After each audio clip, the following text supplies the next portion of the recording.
Alright guys, it's been about a year since I did any kind of update video on the AK here. So I wanted to do a quick overview of what I have on here and then also what's new. So we'll start from the rear and work our way forward. So starting on the buttstock, we have the Double Star TI7, which is a polymer buttstock with stainless steel metal components. It has two tubes here that you can put, whatever you need. I have the Bulgarian cleaning kit in this side with the spring. On my last video I said they're waterproof. They are not. They did let some water in and it rusted my spring out and got a little bit of surface rust on the cleaning kit, but it still works. It's an AK, so it'll be alright. And then that's mounted on the Viltor AR-15 to AK adapter, and both of these items have QD mounts on each side, so one just like this on the other side and one just like this on the other side, and they're swivel mounts, they're not non-swivels. Then we have the CAA grip, which has interchangeable back straps as well as front strap, so you can adjust it to your hand and how it fits. Up top we have the Texas Weapon Systems Picatinny dust cover.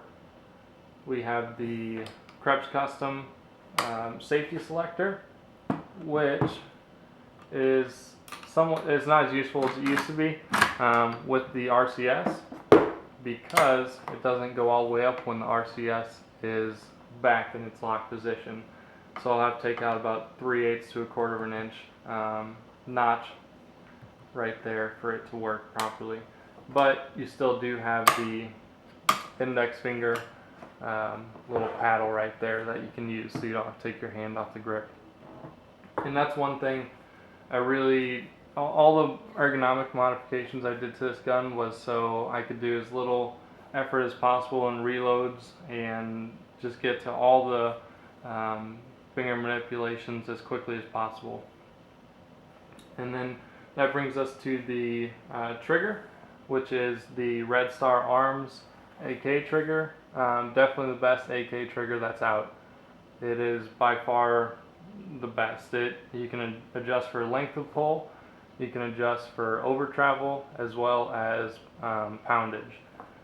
So I'll show you how clean that breaks. This gun has been safety checked. All the ammo is at the top of the screen there. But you can see, so there's almost no, that wasn't a very good representation, there's no take up, so there's about 1 millimeter of take up right there, you can see that, and then it just breaks. There's no over travel at all, and the reset is very crisp and audible as well. Then that brings us to the mag release, which is the tack latch. Let's get in macro here. So the tack latch comes factory with straight pedals like that. I bent this one so that when I have my hand on the pistol grip, let's go this way, whenever I push it, it contacts my full finger pad instead of just the edge. And then I also took out a little bit of metal right here so that my finger doesn't scrape against the trigger guard there. And whenever you push it, just drops the mag. So you don't have to put a hand on the magazine and pull it out. So that's everything right here. Oh, and then we also have the AK-74 QD sling mount right there. Military Arms Channel helped out with that one. And this is a non-swiveling. I don't know if you can see that or not.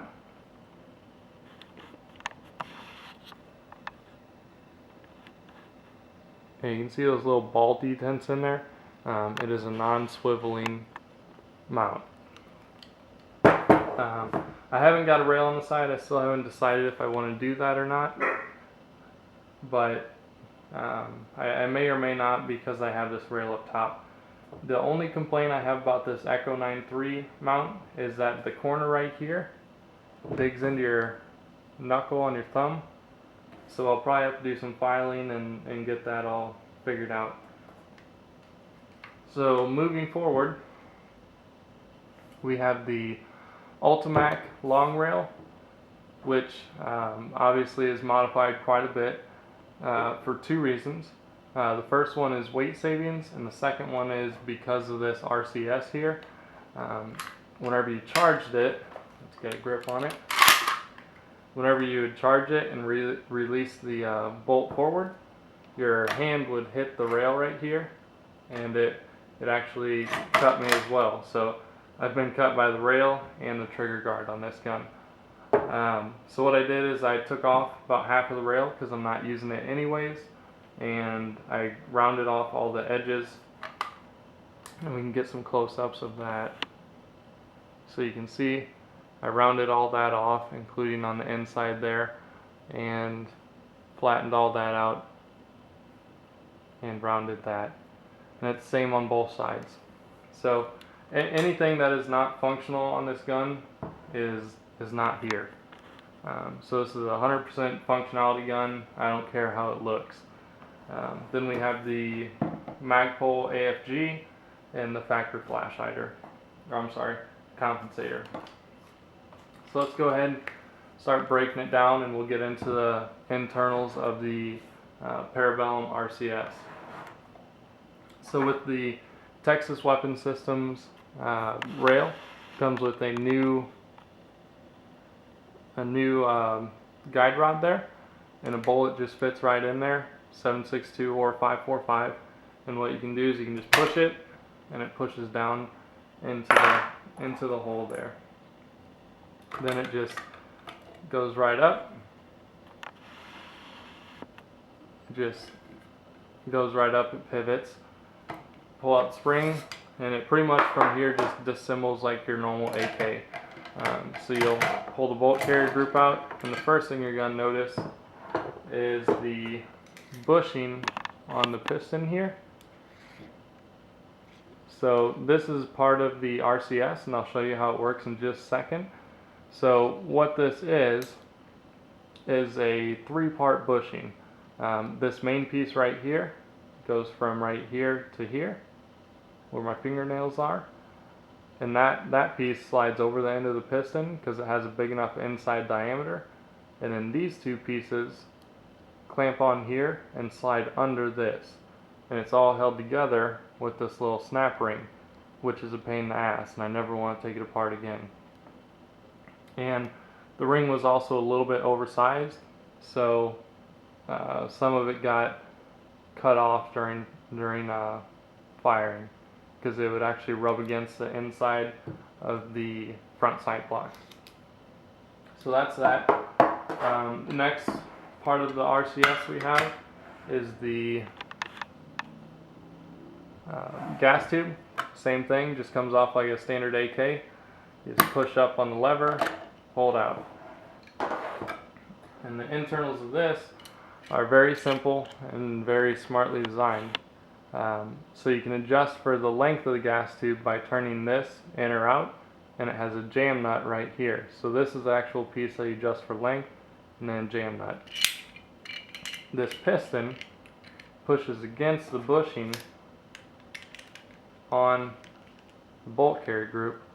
So this pushes on that, and it's not actually connected, therefore it's non-reciprocating. Now, the only issue I had when I bought this and installed it on my rifle for the first time was that bushing getting caught on the front sight block, and I actually had to file some metal off of that. And it was also very rough, as you can see on the machining on the inside there. It's pretty rough machining. You can even hear it. And it breaks in after a while, but you can see there's quite a bit of wear on the edge here from that rough machining, because whenever you pull it or push it, it's putting all its force on that side, so it's wearing it out pretty good. But I don't think it'll wear out so bad that you'll need to replace it in quite some time. I have about 1,000 rounds through this, You can notice that these cooling ports do do a lot of cooling. You don't feel as much heat from the gas tube at all. So let's get this put back together, and I'll go over a few more things. So it just installs like your standard AK gas tube. Also, what you'll want to do whenever you get it set up is leave a little bit of room for play. Oh, we didn't get that. So installs like your standard AK gas tube. Whenever you get it set up, leave a little bit of room for play. So whenever you have to tighten it down, it tightens down and you can actually get that back up without beating it. Then from there, you just put in the bolt carrier group like normal. The only difference is, yep, that's it. The only difference is you have to push in the bushing and then push in the bolt carrier group, which my hand was probably blocking. So let's redo that. So you have bolt carrier group, you just push in the piston like that, and then just slides in like normal, and that slides forward.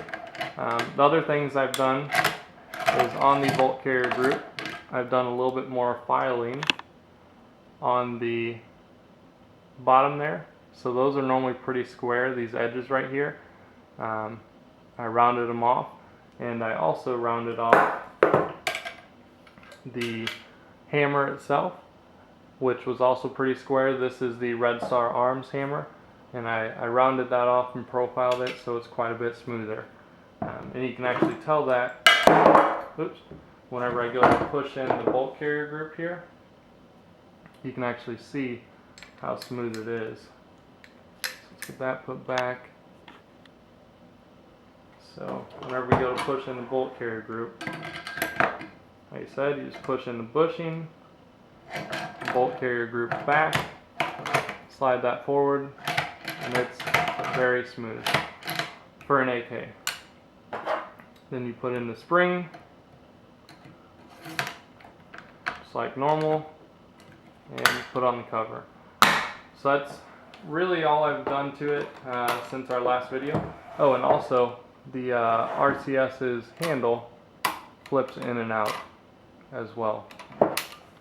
So really all I have left to do to this is to Cerakote it, which I'm probably going to do like a desert tan, most likely, maybe a combination of two desert tan colors, maybe even a foliage green.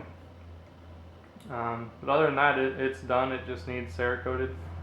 Also, this screw right here is just a camera mount for my JVC Addiction, so I can get some good camera shots from it. But other than that, it's performed 100% reliability, and I'm very happy with it. And it shoots it's AK-74, so it shoots the 5.45 instead of the 7.62. So that's it for today's video. I just wanted to kind of do an update on it because it's been a long time. I also have a new gun that I'm working on.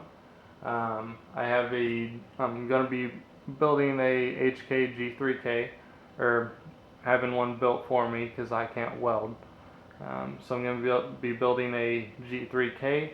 It's going to be the 12.69 inch barrel in 308, and I have the receiver for that, but that's all I have currently. So I got to get all the parts together and then get it manufactured and get my NFA tax stamp. So probably by the time I'm done building it, it'll be in a pistol form until I get my NFA paperwork back. The other thing is, probably wondering where the aim point went. I broke it. The vortex mount that I have in there, I over torqued and it cracked the housing on the aim point, so it let water in whenever I was cleaning the gun and destroyed the aim point. So I have a couple different options I'm looking at. I'm most likely going to go with the new Trigicon that just came out, that small one. I forget the name of it, but from what I've seen, that's pretty much the perfect sight for me, because I need something that mounts very low so I can co-witness with the factory sights. So that's pretty much it for now. Hopefully I'll be getting some videos together with the G3K, and maybe we'll try and do a little bit better of a build video on that one. Thanks guys. Bye.